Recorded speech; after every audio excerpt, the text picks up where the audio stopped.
അടുത്തായിട്ട് പറയാൻ പോകുന്നതാണ് adolescence the special phase in the life. അതായത് കൗമാരം എന്ന് പറയുന്നത് സവിശേഷതകളുടെ കാലമാണ്. ഒരുപാട് ചേഞ്ചസ് മാനസികമായിട്ടും ശാരീരികമായിട്ടും നടക്കുന്ന ഒരു ഫേസാണ് എന്ത് പറയുന്നത്, അഡോളസൻസ് എന്ന് പറയുന്നത്. അഥവാ കൗമാരം എന്ന് പറയുന്നത് infancy, childhood, adolescence, adulthood, old age.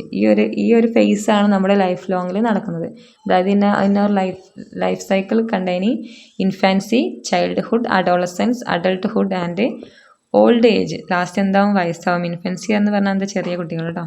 ശിശുവിൽ നിന്ന് എന്തായിട്ട് മാറും, ഓൾഡ് ഏജ് ആയിട്ട് മാറുന്നുണ്ട്. അതിനിടയിലുള്ള ഒരു സ്റ്റേജ് ആണ് എന്ത് പറയുന്നത്, അഡോളസൻസ് എന്ന് പറയുന്നത്. ഈ അഡോളസൻസ് അല്ലെങ്കിൽ കൗമാരപ്രായം എന്ന് പറയുന്നത് ഏറ്റവും പ്രധാനപ്പെട്ട മാറ്റങ്ങൾ അല്ലെങ്കിൽ ചേഞ്ചസ് വരുന്ന കാലമാണ്. Adolescence is a period of biological development. ജീവശാസ്ത്രപരമായ സവിശേഷതകളുള്ള കാലമാണ് കൗമാരം എന്ന് പറയുന്നത്. It is also period of rapid change from childhood to adulthood. അതായത് ബാല്യത്തിൽ നിന്ന് പൂർണ്ണ വളർച്ചയിലേക്ക് വേഗത്തിലുള്ള മാറ്റങ്ങളുടെ കാലഘട്ടമാണ് അഡോളസൻസ് അല്ലെങ്കിൽ കൗമാരം എന്ന് പറയുന്നത്. According to the world health organisation, adolescence is the period from 11 to 19 years of age.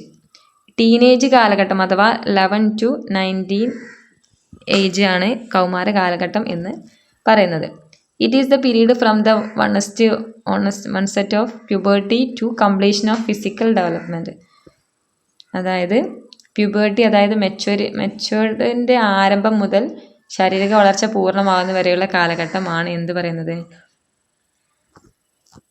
ഈ പീരീഡ്, അഡോളസൻസിൻ്റെ പീരീഡ് എന്ന് പറയുന്നത്. കൂടുതൽ മെച്യൂർഡ് അല്ലെങ്കിൽ പക്വത ആർജിക്കുന്ന ഒരു കാലഘട്ടം കൂടിയാണ് അഡോളസൻസ് എന്ന് പറയുന്നത്. A puberty refers to physical changes that occurs as a part of becoming a person capable of reproducing. അതായത് സന്താനോൽപാദന സജ്ജരായ വ്യക്തികളാക്കുന്നതിൻ്റെ ഭാഗമായി ഉണ്ടാകുന്ന ശാരീരിക മാറ്റങ്ങളും പ്യൂബർട്ടി എന്ന് പറയുന്നത്. അതായത് പ്യൂബർട്ടിയിലാണ് ശാരീരിക മാറ്റങ്ങൾ പ്രത്യേകമായിട്ട് നടക്കുന്നത്. പ്യൂബർട്ടി എന്ന് പറയുന്നത് അഡോളസൻസ് സ്റ്റേജിലാണ് നടക്കുന്നത്. Adolescence begins with a physical changes that are part of natural growth in each individual.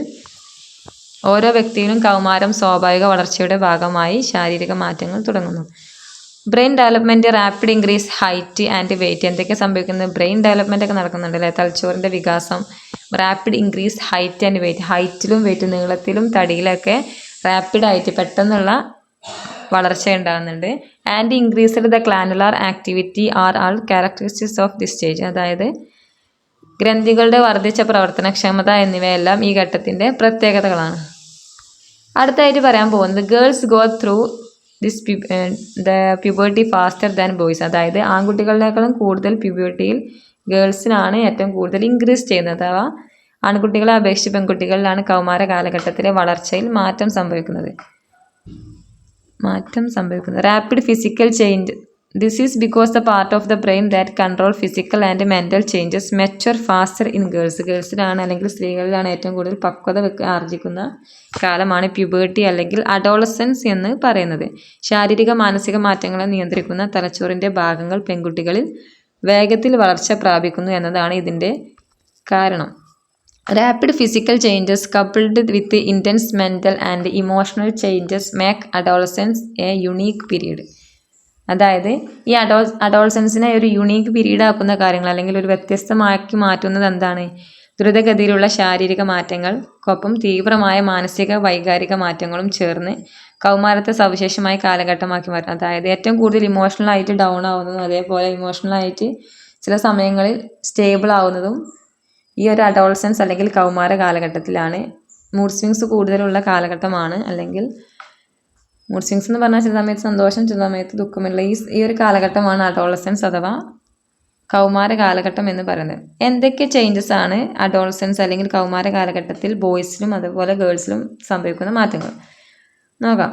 ബോയ്സിൽ എന്താ സംഭവിക്കുക എന്ന് ചോദിച്ചാൽ ഫാസ്റ്റ് ഗ്രോത്ത് അഥവാ ഗ്രോത്ത് ഫാസ്റ്റ് ആയിട്ടാണ് ഉണ്ടാവുക. അത് ഗേൾസിൻ്റെ കേസിൽ അല്ലെങ്കിൽ പെൺകുട്ടികളുടെ കേസിലും എന്താണ്, വളർച്ച ഫാസ്റ്റ് ആയിട്ടാണ് നടക്കുക, അതായത് ത്വരിതപ്പെടുന്നു എന്ന് പറയും.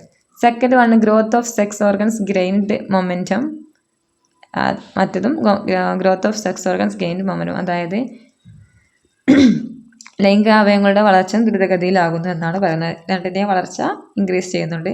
അടുത്തതെന്ന് പറയുന്നത് hair growth in various parts of the body.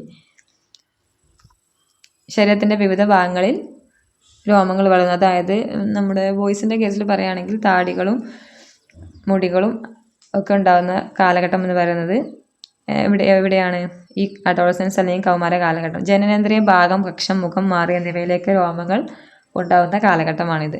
ഗേൾസിൻ്റെ കേസിലാണെങ്കിലോ hair grows in the pubic region and the ആംചിക്. അതായത് ഗേൾസിന് താടി മുടിയൊന്നും ഉണ്ടാവില്ല, പക്ഷെ ജനനേന്ദ്രിയ ഭാഗത്ത് കക്ഷത്തിലും രോമങ്ങൾ വളരുന്ന കാലഘട്ടമാണ് ഗേൾസിൽ സംഭവിക്കുന്നത് ഈ അഡോളസൻസ് സ്റ്റേജിൽ. Pitch of the voice deeps. ബോയ്സിൻ്റെ കേസിൽ പറയുകയാണെങ്കിൽ ഈ 11 to 19 വയസ്സിൻ്റെ ഇടയിൽ അവരുടെ സൗണ്ടിന് എന്താണ് സംഭവിക്കുക? ഭയങ്കര ഗാംഭീര്യമുള്ള സൗണ്ട് അല്ലെങ്കിൽ ശബ്ദമായിട്ടാണ് മാറുക. Pitch of the voice become sharp. അതായത് ഗേൾസിൻ്റെ കേസിലാണെങ്കിൽ ഒന്നുകൂടി മധുരമുള്ള ശബ്ദമാധുര്യത്തിൻ്റെ നാളുകളാണ് എന്ത് അഡോളസൻസ് അല്ലെങ്കിൽ ശബ്ദം സൗകുമാര്യം കൂടുന്നു. അടുത്തത് glands in the skin become more active. അഥവാ ത്വക്കിലെ ഗ്രന്ഥികളുടെ പ്രവർത്തനം എന്ന് പറയുന്നത് കൂടുതലും glands in the skin become the active breast develops. അതായത് ഗേൾസിൻ്റെ കേസിൽ പറയുകയാണെങ്കിൽ ത്വക്കിൻ്റെ ഗ്രന്ഥികളുടെ പ്രവർത്തനം വർദ്ധിക്കുന്നുണ്ടെങ്കിലും അതേപോലെ തന്നെ സ്തന വളർച്ചയും ഉണ്ടാകുന്നുണ്ട് ആരുടെ ഇതിൽ? ഗേൾസിൻ്റെ കേസിൽ, പെൺകുട്ടികളുടെ കാര്യത്തിൽ. അടുത്തത് ബോയ്സിന് ഷോൾഡർ ബോൺസ് എക്സ്പാൻഡ് അഥവാ തോളലുകൾ വികാസം സംഭവിക്കുന്ന കാലമാണ് ആൺകുട്ടികളിൽ. പെൺകുട്ടികളിലാണെങ്കിൽ ഹിപ്സ് ബോൺസ് വൈഡൻ അതായത് ഇടുപ്പെല്ലുകൾ വികാസം സ്ഥാപിക്കുന്നു. Next ejaculation starts in boys and menstruation starts in girls. അഥവാ പെൺകുട്ടികളുടെ കേസിൽ ആർത്തവം ആരംഭിക്കുകയും ആൺകുട്ടികളുടെ കാര്യത്തിൽ ശുക്ലവിസർജനം ആരംഭിക്കുകയും ചെയ്യുന്ന കാലഘട്ടമാണ് അഡോളസൻസ്. അപ്പോൾ ഇമോഷണലി ആൻഡ് ഫിസിക്കലി ആയിട്ട് ഒരുപാട് ചേഞ്ചസ് വരുന്ന കാലഘട്ടമാണ് ഈ അഡോളസൻസ് എന്ന് പറയുന്ന സ്റ്റേജ്. അപ്പോൾ ഒരുപാട് മാറ്റങ്ങൾ ബോത്ത് ഗേൾസിലും ബോയ്സിലും നടക്കുന്നുണ്ട്. ഇനി അടുത്തായിട്ട് പറയാൻ പോകുന്നത് കൗമാരവും ഭക്ഷണവും എന്ന പാർട്ടാണ്. എന്താണ് കൗമാരം ഭക്ഷണം? അതായത് നമ്മൾ പറഞ്ഞു നമ്മുടെ ഗേൾസിൻ്റെയും ബോയ്സിൻ്റെയും ശരീരത്തിൽ ഒരുപാട് മാറ്റങ്ങൾ സംഭവിക്കുന്ന കാലമാണിത്. അതുകൊണ്ട് തന്നെ അവർക്ക് കൂടുതൽ എനർജി അല്ലെങ്കിൽ കൂടുതൽ ന്യൂട്രിയൻസ് അടങ്ങിയിട്ടുള്ള ഭക്ഷണങ്ങളൊക്കെ കഴിക്കേണ്ടി വരും. എന്തൊക്കെയായിരിക്കും കഴിക്കേണ്ടി വരിക? നമുക്കറിയാം ന്യൂട്രിയൻസ് അടങ്ങിയിട്ടുള്ള ഭക്ഷണങ്ങളാണ് ഫ്രൂട്ട്സ്, വെജിറ്റബിൾസ്, അതേപോലെ നട്ട്സ്, ആൽമണ്ട്സ്. അതൊക്കെ എന്താണ് ന്യൂട്രിയൻസ് അടങ്ങിയിട്ടുള്ള അല്ലെങ്കിൽ പോഷകഘടകങ്ങൾ അടങ്ങിയിട്ടുള്ള ഭക്ഷണമാണ്. This time in adolescence stage eat the nutrients rich food. അതായത് ന്യൂട്രിയൻസ് റിച്ച് ആയിട്ടുള്ള ഫുഡാണ് കൂടുതലും കഴിക്കേണ്ടത്. Proper nutrition is essential for rapid growth. അതായത് റാപ്പിഡായിട്ട് ഗ്രോത്ത് ത്വരിതപ്പെടാൻ വേണ്ടിയിട്ട് പ്രോപ്പറായിട്ടുള്ള ന്യൂട്രീഷൻ അല്ലെങ്കിൽ പോഷകഘടകങ്ങൾ കഴിക്കേണ്ടതുണ്ട്. ചില മാർഗ്ഗനിർദ്ദേശങ്ങളാണ് പറയുന്നത്. Breakfast is important, don't skip during rush hours. അതായത് ബ്രേക്ക്ഫാസ്റ്റ് അല്ലെങ്കിൽ പ്രഭാത ഭക്ഷണം എന്ന് പറയുന്നത് ഇമ്പോർട്ടൻ്റ് ആണ്. രണ്ടാമത്തെ eat the right amount of food at the right time. അതായത് eat the right amount of food the right time. ശരിയായ സമയത്ത് ശരിയായ അളവിൽ ഭക്ഷണം കഴിക്കുക. And choose the diet the include fruits, vegetables and legumes. അതായത് പയറുവർഗ്ഗങ്ങളും പച്ചക്കറികളും ഫലങ്ങളും കഴിക്കുക. Reduce fried items.